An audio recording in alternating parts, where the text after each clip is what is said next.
Today, I want to tell you 3 things. Something that makes me sad, something that makes me mad, and something that gives me hope. I spent some time living in Rwanda with this family. This is Tati, her husband, Pacifique, her oldest daughter, Pascaline, and their littlest baby.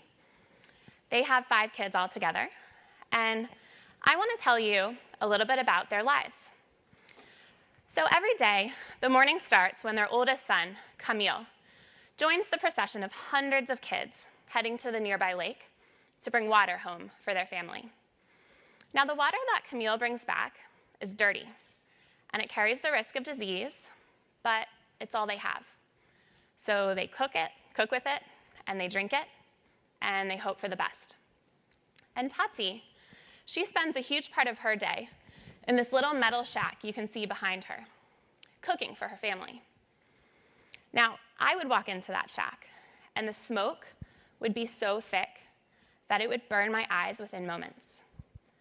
But Tati would spend hours crouched over this open fire, just breathing in the smoke while she cooked.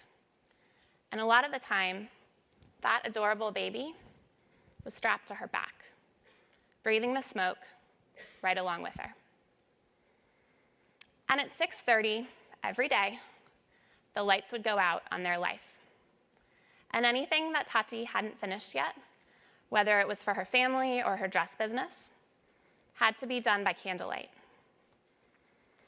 When I stayed with them, I went to bed every night feeling completely in awe of this incredible woman who works harder every single day than I've ever had to work in my entire life. And every night, when I would wake up and I would hear Tati in the next room just coughing constantly because of the decades of smoke that she had been inhaling to feed her family, that made me want to cry. And the thing is, there are products and services out there that can make Tati's life so much better. Take the 3 needs that I identified in her life. Clean water. Water Health International gets affordable drinking water to over 5 million people in developing countries. Clean cooking. Orja cook stoves emit no smoke, and they're sold to 25,000 today. Electricity. Husk Power gets affordable electricity to over 400,000 people who live off the grid. And these aren't charities. These are businesses. They're selling these products in communities just like Tati's at affordable prices, and they're doing it with profitable business models. But these businesses aren't coming to Rwanda anytime soon, and I don't know if they will in Tati's lifetime. And this makes me really sad. And now I want to tell you what makes me mad. And to do that, I'm going to take you to Kigali, Rwanda's capital. Kigali is full of talented, passionate people, and they want to be part of Rwanda's success story. And I worked in East Africa in government and impact investing, so I've met a lot of entrepreneurs. And they always sit down, and they tell me about how they want to change the world. And I always ask them 3 questions. What's your product? What's your business model? And how can you prove to me that it works? But these entrepreneurs, they've never been to India. They've never seen Husk Power in action. So their answers were always less compelling and less developed than existing businesses that I knew about that were out there solving the same problems in other countries. But instead of bringing these businesses to these entrepreneurs and helping them figure out how to adapt them and scale them in their own communities, we were standing by and we were cheering them on while they tried to reinvent the wheel. And this made me mad. But what gives me hope is I know we can change this. And changing it starts with breaking down the problem. First, what's not a problem? Capital. The impact investing market is $8 billion. And these are just some of the organizations that invest in companies like the ones I talked about.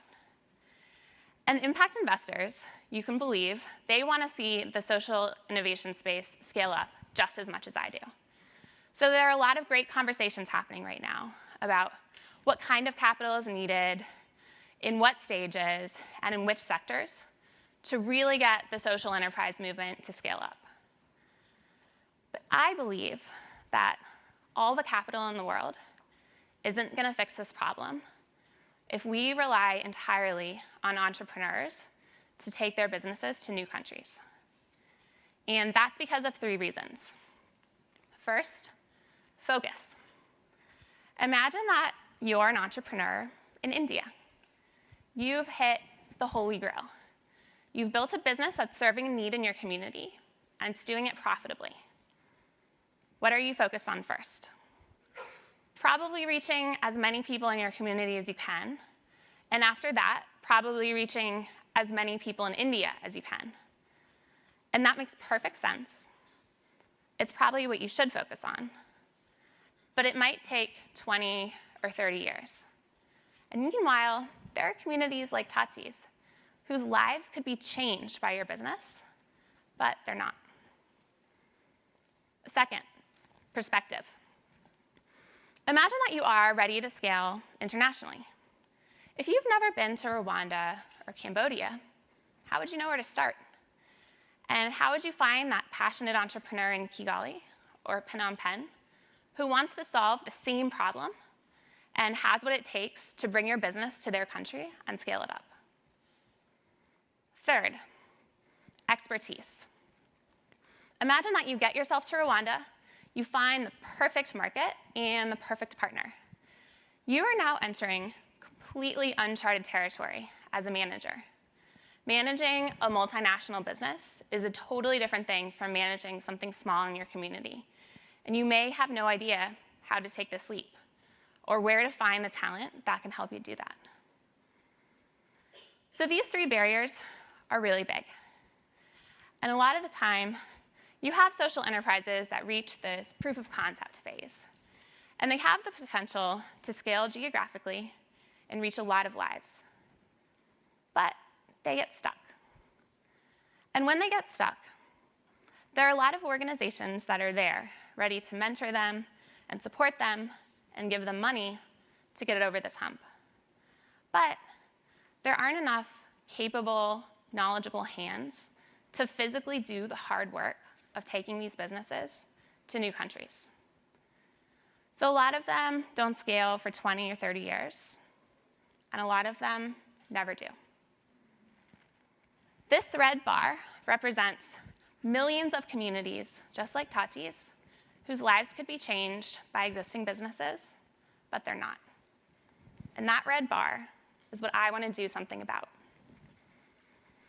And I want to do something about it by building a replicator, an organization that focuses entirely on taking successful business models to new markets in developing countries.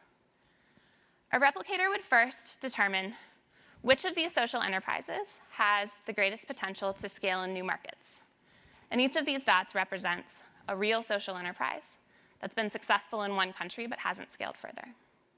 So we would identify replication targets, and then we would physically do the work of taking them to new markets. Say East Africa, where Tati lives. We would adapt the business model, and we would find talented managers who can manage those businesses long term.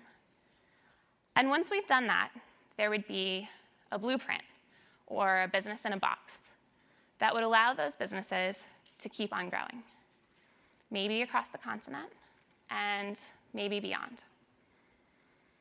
I want to make this happen for Tati, for the 4 billion people like her who live on less than $4 a day, and for the entrepreneurs who want to change the world and shouldn't spend their lives reinventing the wheel. If this is compelling to you, I invite you to join me. Thank you.